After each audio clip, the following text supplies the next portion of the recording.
Hey guys, Andy here.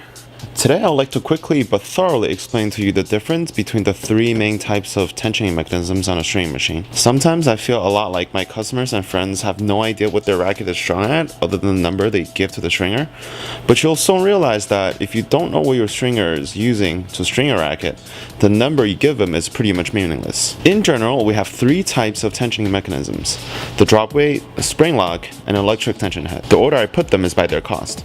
A drop weight machine usually costs anywhere from $150 to $400. A crank or a spring lock machine can be anywhere from a few $100s to $1,000. And an electric stringer usually starts anywhere around $1,000 and go up to maybe $8,000 and $10,000, like the Yonex ProTech 8. So first, let's talk about the drop weight machines. The drop weight machine operates on gravity, which makes it a very smart design that doesn't require any maintenance at all. The stringer adjusts the weight on the tensioning arm, clamps onto the string, and let the arm drop to a perfect horizontal. The machine is perfect for home stringers as it's cheap and doesn't require a lot of maintenance. The downside of this machine is it would take some practice to perfect the tensioning. It's also very slow and can be tiring since you are actually lifting that piece of weight up and down for 40-50 times for one racket. Next one is the spring lock or a crank machine. The tension head on a spring lock machine sits on a rail. You tension the string by rolling the hand crank away from the racket. Once the desired tension is reached, a little pin will engage and put a brake on the tension head so it stops on the track at that exact location. I generally don't recommend this type of machine for two reasons.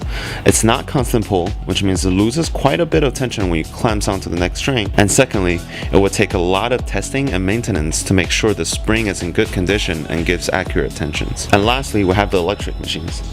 In a few words, it's perfect, other than the fact that you have to spend a few $1,000s on it, which probably costs the same as paying someone else to string a racket for a few $100s. So what I'm gonna do now is I'm gonna show you guys on a string machine what the difference it'll make between a lockout machine, a crank machine, and a constant pull.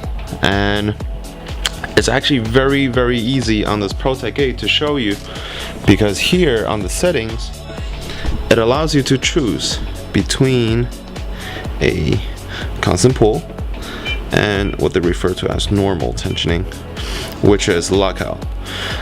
So on the display screen, you guys will be able to see that to the right, that is my desired tension. So I want to, someone comes in and say, I want to string my racket at 20 pounds.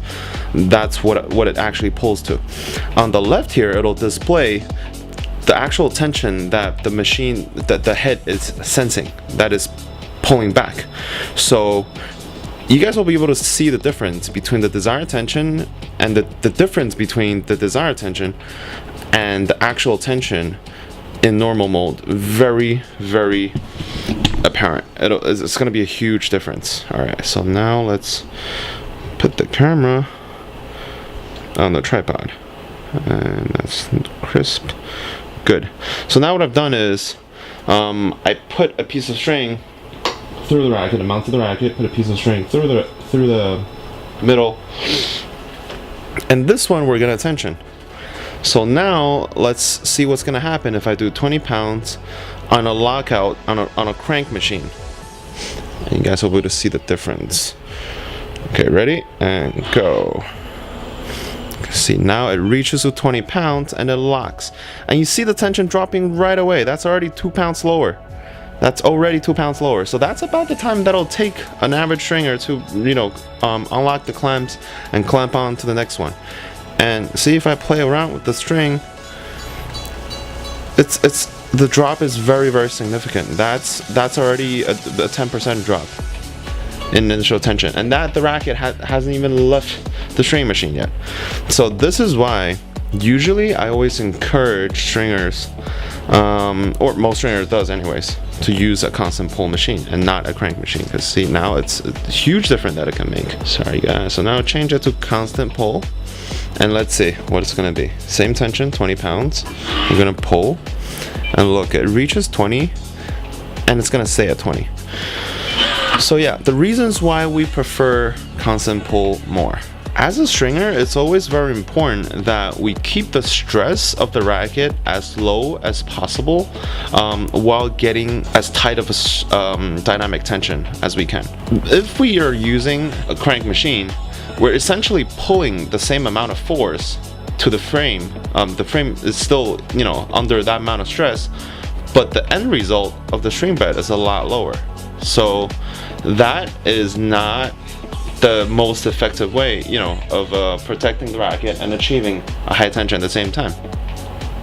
So hopefully that showed you guys the huge difference that it makes from the different tensioning mechanisms. And let me know if you guys have any questions, any other questions regarding stringing, regarding rackets. I'll try to answer them.